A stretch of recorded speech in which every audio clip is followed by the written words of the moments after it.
It's a well-known fact that the Barra 6-cylinder engine has a few problems in terms of torsional vibration. It has a very long stroke crank. As you can see, the crank's about 800 mil long. The stroke is 99.2 mil, so there's a hell of a lot of twisting moments involved in the crank when you're starting to push some big power. Now, the factory balancer is just like every other factory balancer out there.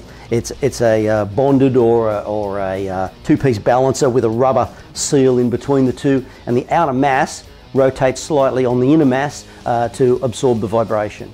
Now, the problem with that is that it doesn't absorb the vibration very effectively, and the outer rings come off. Any elastomer balancer we've ever tried or we've built ourselves or whatever all suffer from the same problem eventually. So what we've done is we've worked with a company in America called ATI dampers. They manufacture a range of dampeners called super dampers, and what they have is a completely different idea on how to absorb the torsional vibration in the engine. What they do is they have a mass inside the shell of the damper, and the mass rotates in sync with the torsional moments, absorbing the torsional moments that the crankshaft creates. Therefore, it does a much better job of absorbing the vibration. It dissipates the vibration via heat through the case and expands the heat out into the atmosphere.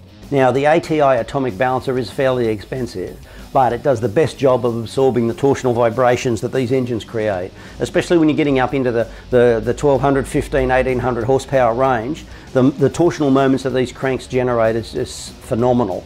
So you really do need a balancer of this style to be able to absorb those vibrations and displace them.